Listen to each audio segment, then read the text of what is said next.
And now it's time for the Impact Wrestling Report. Here's your host, Mathew Shaffer. This is the Impact Wrestling Report. I'm your host at Mathew Shaffer. You can follow me on Twitter at Matthew_Shaffer and on Instagram at Matthew_Shaffer. If you like this video and want more wrestling reviews, news, and content, go ahead and hit that like and subscribe button. And also check out OneWrestling.com for all your news reviews in the world of professional wrestling. Now, without further ado, after a week of technical difficulties, let's get you up to date on Impact Wrestling from June 21st, 2018.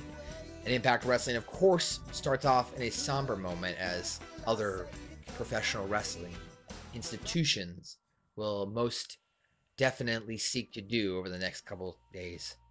That is showing their respect for Vader, the Fallen, the man. It's Vader time. It's time. Oh, it's time. It's Vader time. So we get a nice little package. And we look back at this week's #1 contender match where Moose defeated Eli Drake and will now face Austin Aries for the Impact World Championship at Slammiversary. And then Impact Wrestling starts off hot with Z&E taking on LAX with King for the Impact World Tag Team Championships. The two teams start off fighting off the ramp, and outside the ring, Ortiz throws a chair at DJZ. They ended up continuing to fight onto the floor until we saw Everett and Santana then get into the ring. Now, at this point in time, the match went ahead and moved to the outside, where we saw DJZ go up top and hit a crossbody. Then they moved it back to the ring, and DJZ and then E ended up landing some stereo super kicks on Santana. They tried to get their first pinfall, 1-2, unfortunately, kick out for them. DJZ is then tagged in, but Santana goes to work on him until Everett gets the blind tag and hits a springboard drop kick. They covered, but Ortiz broke it up. After the first commercial break in the match, we saw LAX going to work on DJZ. Now, during that commercial break and prior in the match, we saw a lot of hot tags from LAX moving in and out of the ring, working over both Everett and DJZ in aggressive fashion. Now, toward the latter half and conclusion of the match, we saw Santana leap off Ortiz's back and cannonball onto DJZ. We saw Santana with the crossbody off the top rope onto Everett. And we saw more and more outstanding flips by Z&E, ending with Everett hitting a toe touch moonsault. Now, here's where the match comes to a conclusion. Everett heads back up. Santana then yanks DJZ to the floor. He super kicks him. Then Everett goes for a massive flip. He misses. LAX then hits the street sweeper. They cover, and boom, you got new tag champs. That's right. LAX via pinfall is your new Impact Tag Team Champions. We then go backstage to Jimmy Jacobs and Congo Kong, and he's relaying that he's not happy with the fact that Brian Cage gets to come and go and as he pleases, that doesn't sit well with the princess, and that he wants to show the world that the machine is no match for the monster. We then get an advertisement later in the evening showcasing that OVE will take on Phantasma and Pentagon Jr., and Madison Rayne will go one-on-one with Taya Valkyrie. We see highlights from the last couple of weeks of KM and FALLAH going back and forth, of course, with the storyline being KM trying to make FALLAH successful. Last week, during the conclusion of their match, Ba was poked in the eye and thus blinded, and asserted that KM was trying to attack him out of nowhere, and he hit him with a Samoan drop. KM then pushed him down later after that, they lost the match, and ended up saying he's done. So KM comes out to the ring, he gets a mic, and he tells Ba that he tried to help him out, but it didn't work out. KM says when he's in the ring, the ratings go up, and that he says the company should be called KM Impact Wrestling. He says everything is about him. And he was trying to make it about Ba too, but it didn't work out. He then goes ahead and says, "Come on out, Ba." So Ba comes out to the ring, he looks at the crowd, he pulls out a note, he drops it, and then he leaves the ring. So KM reads the note, and I'm going to paraphrase, but he basically says, along the lines of, "You said you're my friend, Ba, you still act like a bully, Ba, you need to grow up, Ba, you don't want to fight, Ba, you don't want to fight me, do you want to fight my friend?" essentially. And KM's like, "Why don't you tell your fat ASS friend, Rick Justice, to come on out to the ring. And it wasn't Rick Justice. It was the Big Papa Pump, Scott Steiner, the Big Booty Daddy. KM does get the jump right at the beginning of the match, but that's because Steiner's trying to get into the ring. Eventually, Steiner takes control by ducking a clothesline. He hits an overhead belly-to-belly suplex. Follows that up with some more suplexes himself.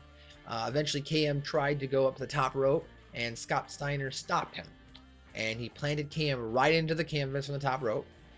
He then yelled, "It's over." He locked in the Steiner recliner, and KM tapped out. Your winner of this match, Scott Steiner. We then cut to a video where we see Eddie Edwards driving back to Boston, and he ends up crashing into some recycling bins. He pounds on this door, but nobody answers. He yells for his wife and eventually ends up busting through the door. Inside the house, he kicks in another couple doors. Nobody's home. Doesn't look like anybody's around. He heads upstairs, still nobody. Edwards looks into the mirror and sees Sami Callihan. Well, I mean, he's not really there, but that's who he's picturing, that is. He gives him a thumbs down, the Callihan mirror image. Edwards has a bunch of flashbacks to the fight into the woods where Tommy Dreamer got involved.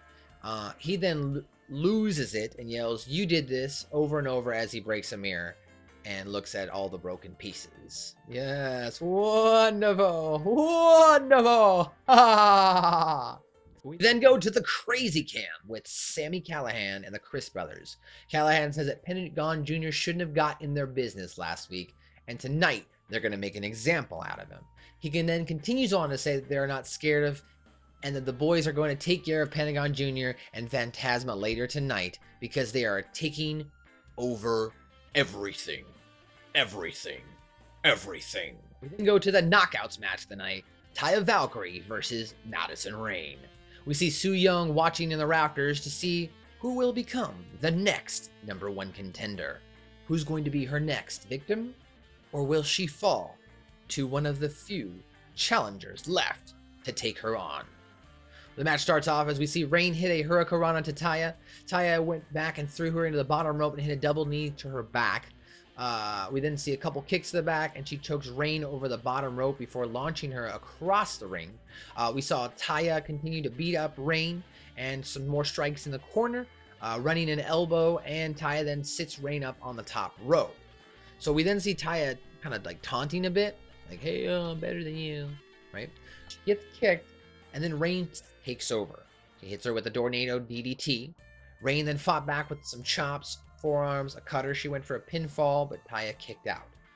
Rayne then looked for another Hurricanrana, but Taya stopped her in her tracks, and she hit her with a backbreaker. Then she hit her with a hip attack on the corner, a couple double knees. She then went for a pin, and she got a 2 count. So Taya's looking pissed because she's trying to end this bad boy, right? However, Rayne was able to take advantage of that frustration by going for a Northern Lights suplex. However, Taya reversed that and then hit her with a stomp on the ground. Like her, as in she jumped on her while she was laying there. And she went for a pinfall. 1, 2, but then Rayne decided to pull her up. So it was a little weird. After showing frustration, she couldn't get a pinfall. She then stopped the pinfall, which Rayne then ended up getting up, reversing, hitting a step up in Zaguri, and she pinned Taya Valkyrie. 1, 2, 3. Clean. After the match, Madison Rayne, to paraphrase, that she's thankful that she came back to the ring. She didn't believe in herself at first, but now that she has, she's challenging Su Yung to become the 6-time Knockouts Impact Women's Champion.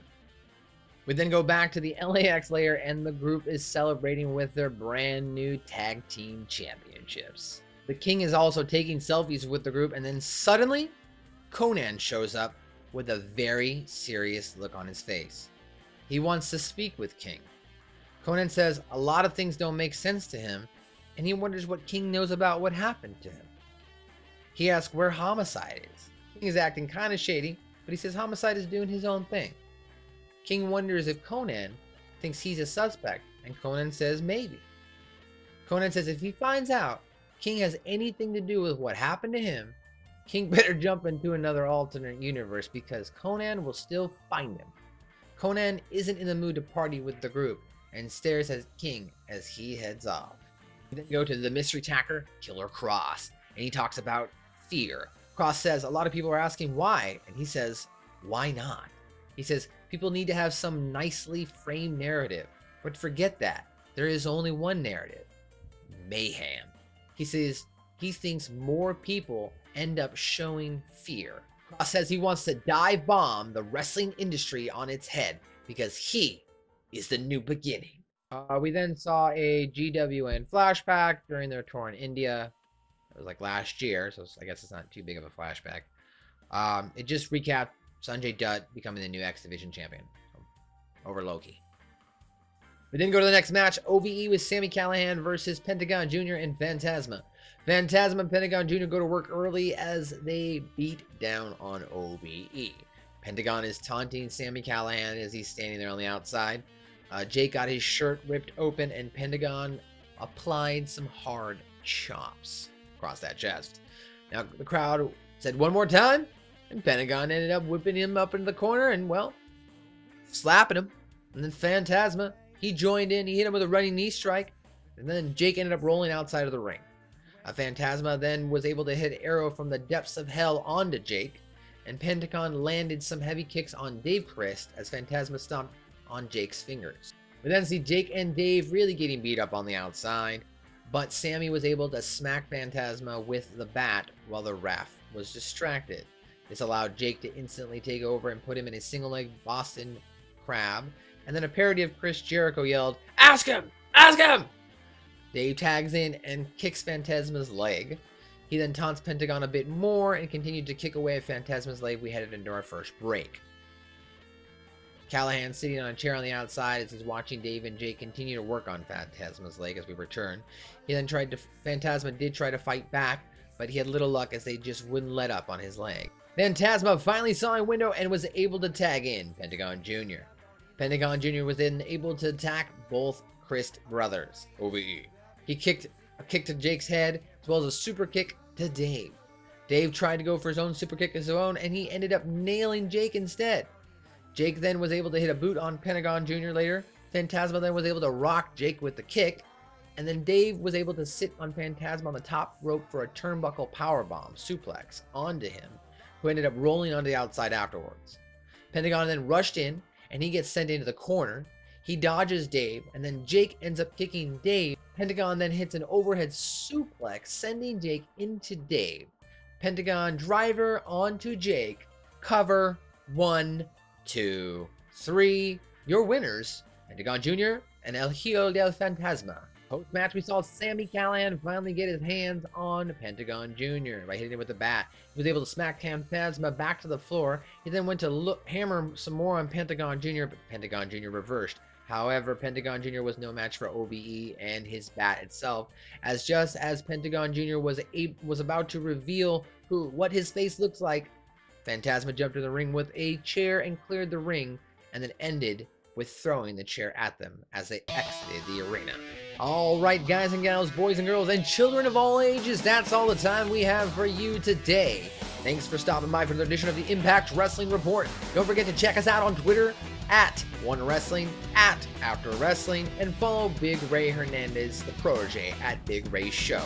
If you like Big Ray, of course, you can listen to him each and every Friday night and Saturday morning on the Impact Attack on hackerhameen.podbean.com with Bin Hameen, your Allah. Well, we want to say thanks for stopping by. We hope you don't go far. We'll see you next week on the IWR.